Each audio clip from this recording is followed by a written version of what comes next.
here, House Minority Whip, Congressman Steve Scalise of Louisiana. Good to see you, sir. Thank you very much for being here tonight. Good afternoon, Martha. Good to be with you. So your thoughts on the status of this effort to subpoena the full report from Robert Mueller?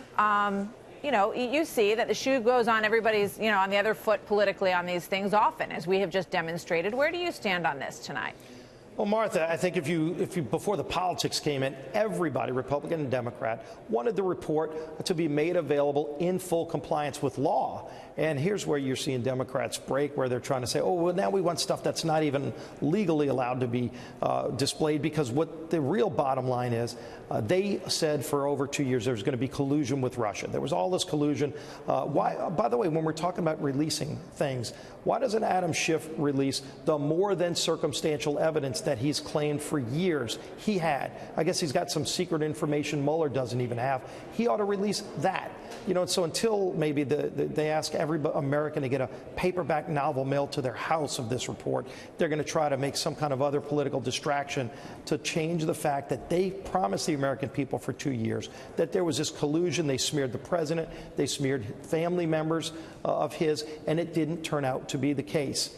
And so now, instead of admitting they were wrong, admitting they misled the American people for 2 years, they're going to try to create some other distraction to change the subject.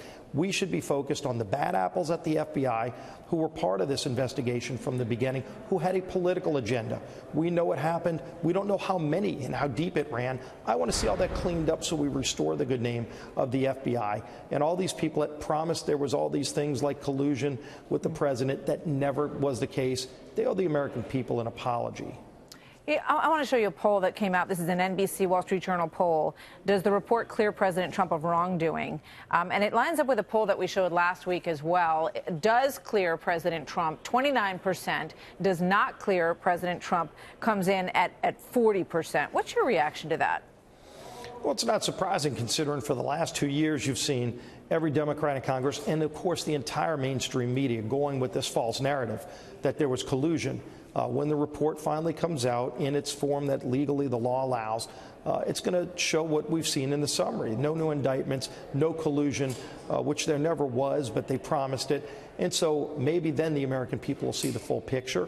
But the bottom line is people didn't elect this majority, Nancy Pelosi, to be Speaker, to keep harassing the president and his family for 2 years. They were supposed to be focusing on the problems of everyday Americans. We, by the way, are not only focusing on getting the economy back, helping increase wages for families, lowering health care costs, but also standing up for the lives of unborn babies born alive, Martha. We've seen it now in states like New York, the governor of Virginia, trying to make it legal to murder a baby after it's born alive. This isn't even part of the abortion debate, and yet they want to allow that to happen. And right now, almost half the states in this country, babies don't have legal protection under the law if they're born alive. We want to give the babies those protections. We have the Born Alive Act, Ann Wagner's bill. We're going to be bringing a discharge petition starting tomorrow to bring this bill to the floor. Let's have a debate. I think the vast majority, not only of Republicans and Democrats, people who are even pro-choice think it's wrong to murder a baby once it's born alive, yet they won't even allow that vote right now. All right, so tell me about that, and I wanted to ask you about this. Who is holding back the vote on this, and why? Nancy Pelosi, because part of their radical agenda, look, I mean, again, this is even beyond the abortion debate, but how radical is it that you think it's okay if a baby is born alive outside the womb to still kill it? Yet in states, more and more states, they're looking at bringing this process to make it legal. But why is Nancy Pelosi withholding? You say everybody, even people who are pro-choice, are in favor of this. So why is she not allowing a vote on this? Where does she stand on this bill? And what would she say about why she is not supporting it?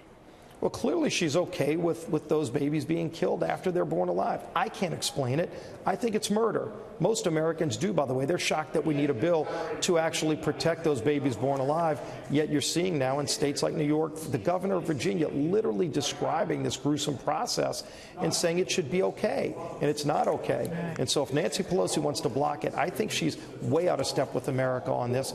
We're going to keep pushing this issue. Well, we'd love to hear from her, why she's not bringing it forward and what her thinking is on it. Steve Scalise, thank you very much. Good to see you, sir. Great to have you here tonight. It's great being with you. Thanks. Thank you.